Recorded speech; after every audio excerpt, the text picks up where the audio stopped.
Assalamualaikum anak-anak, selamat pagi. Jadi kita hari ini belajar bersama Ibu Nurul. Nah, jadi hari ini kita akan belajar tema 2, subtema 2, pembelajaran keempat. Nah, anak-anak sekarang silahkan buka buku temanya ya, tema 2 halaman 75. Nah, tahukah kamu para pahlawan juga bersatu dan bekerja sama melalui cara diplomasi dengan tujuan untuk mendapatkan pengakuan kedaulatan kemerdekaan bangsa kita. Nah, jadi anak-anak, para pahlawan itu tidak hanya berjuang melawan penjajah, tetapi juga bekerja sama berdiplomasi, yaitu melalui jalur perundingan supaya Indonesia merdeka.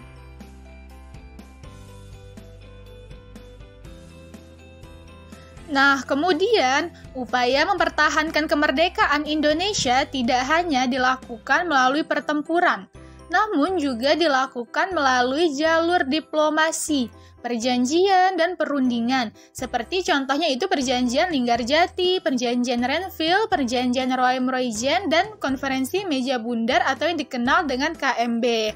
Nah, anak-anak, kita akan pelajari satu persatu perjanjian tersebut. Yang pertama yaitu perjanjian Linggarjati. Nah, perjanjian Linggarjati ini berlaku pada tanggal 15 November 1946 sampai 25 Maret 1947.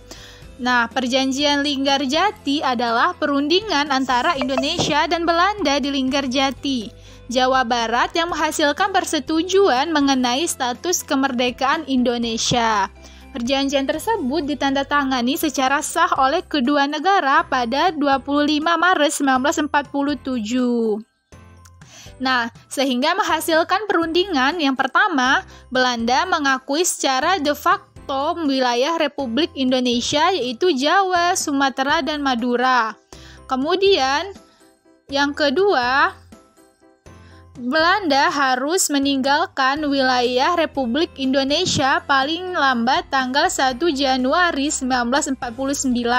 Yang ketiga, pihak Belanda dan Indonesia sepakat membentuk Negara Republik Indonesia Serikat atau RIS. Kemudian yang terakhir, yang keempat, yaitu dalam bentuk RIS, Indonesia harus bergabung dalam Commonwealth atau persemakmuran. Nah, perjanjian Linggarjati ini menimbulkan pro dan kontra di kalangan masyarakat Indonesia. Jadi, masyarakat Indonesia itu ada yang setuju dan ada yang tidak setuju dengan perjanjian Linggarjati ini. Nah, akibatnya itu apa yang terjadi? Nah, jadi yang terjadi yaitu terjadinya pelanggaran perjanjian. Pelaksanaan hasil perundingan ini tidak berjalan mulus. Pada tanggal 20 Juli 1947, Gubernur Jenderal H.J. Van Mook akhirnya menyatakan bahwa Belanda tidak terikat lagi dengan perjanjian ini. Nah, pada tanggal 21 Juli 1947, meletuslah agresi militer Belanda I. Nah, jadi ternyata pihak Belanda yang melanggar atau ingkar janji dengan Indonesia.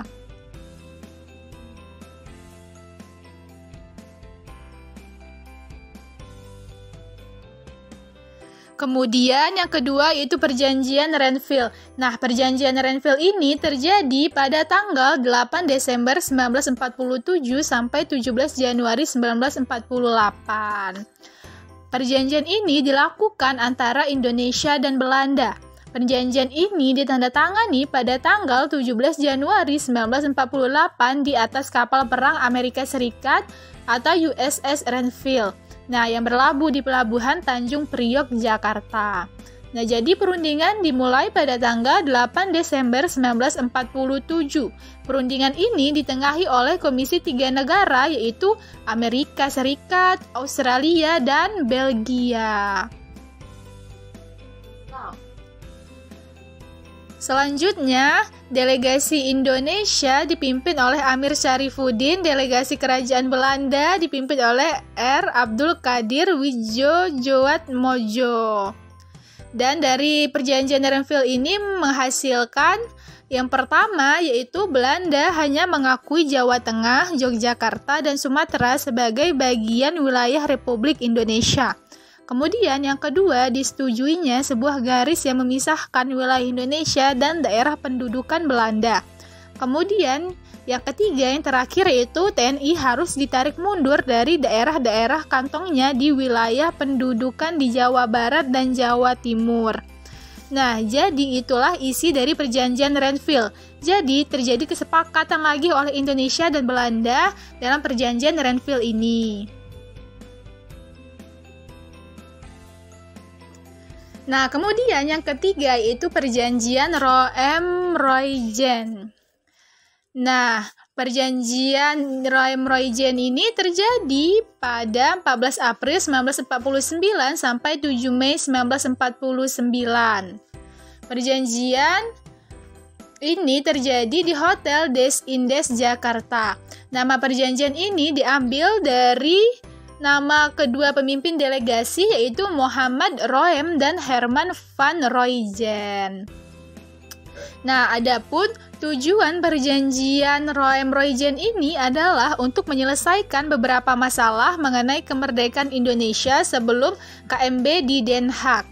Jadi, pada saat KMB di Den Haag, Indonesia ini juga hadir loh anak-anak untuk memberitahukan mengenai kemerdekaan Indonesia. Kemudian terjadilah perjanjian Roem dan Roygen antara Indonesia dan Belanda. Kemudian dari perjanjian Roem-Roygen ini menghasilkan yang pertama, yaitu Angkatan Bersenjata Indonesia akan menghentikan semua aktivitas gerilya. Pemerintah Republik Indonesia akan menghadiri KMB. Kemudian yang kedua, Republik Indonesia dikembalikan ke Yogyakarta.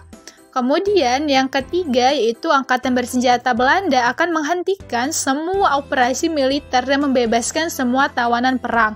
Nah, jadi itulah hasil dari perjanjian Roem-Roygen yang dilakukan oleh Indonesia dan Belanda ini. Kemudian perjanjian terakhir yaitu Konferensi Meja Bundar. Nah, KMB ini terjadi pada tanggal 23 Agustus 1949 sampai 2 November 1949. Nah, hasil dari Konferensi Meja Bundar ini yang pertama yaitu Belanda mengakui RIS sebagai negara merdeka dan berdaulat. Kemudian yang kedua, status Irian Barat diselesaikan dalam waktu setahun sesudah pengakuan kedaulatan. Nah, yang ketiga yaitu akan dibentuk Uni Indonesia dan Belanda. Dan yang keempat, RIS mengembalikan hak milik Belanda dan memberikan hak konsesi dan izin baru untuk perusahaan-perusahaan Belanda. Nah, jadi perusahaan Belanda ini diizinkan untuk berada di Indonesia. Kemudian yang kelima yaitu pengambil alihan utang Hindia Belanda oleh Republik Indonesia Serikat. Jadi pada perjanjian KMB ini terdapat keuntungan dan kerugiannya. Nah, untuk keuntungannya sendiri bagi Indonesia yaitu Belanda mau mengakui kemerdekaan Indonesia, bahwasanya negara Indonesia ini adalah negara yang merdeka dan berdaulat. Kemudian untuk kerugiannya yaitu hutang-hutang Hindia Belanda diambil alih oleh Republik Indonesia.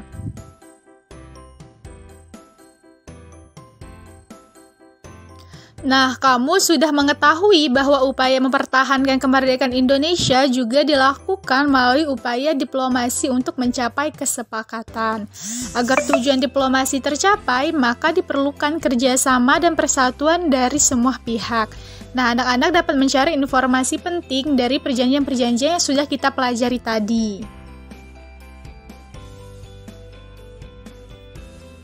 Nah, baiklah anak-anak, kali ini kita akan membahas mengenai makna persatuan dan kesatuan, contoh sikap persatuan dan kesatuan, serta manfaat dari persatuan dan kesatuan. Disimak dengan baik-baik ya anak-anak.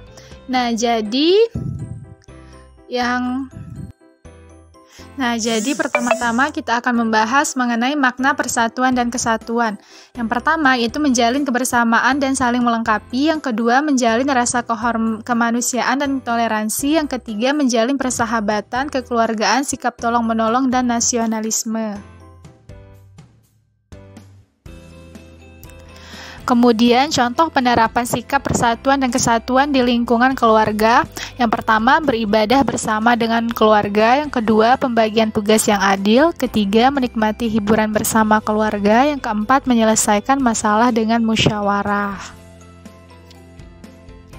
Kemudian contoh penerapan sikap persatuan dan kesatuan di sekolah. Yang pertama, piket. Yang kedua, menghormati budaya lain. Yang ketiga, membantu teman. 4, menaati peraturan. 5, bermain bersama. 6, belajar bersama. Dan yang terakhir, 7, menjenguk teman yang sakit. Itu contoh penerapan sikap persatuan dan kesatuan di sekolah ya. Kemudian contoh penerapan sikap persatuan dan kesatuan di lingkungan masyarakat.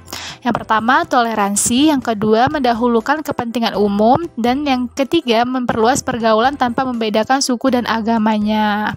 Kemudian yaitu manfaat persatuan dan kesatuan. Dengan bersatu akan tercapai kehidupan yang damai, aman, nyaman, tentram, dan terhindar dari perselisihan.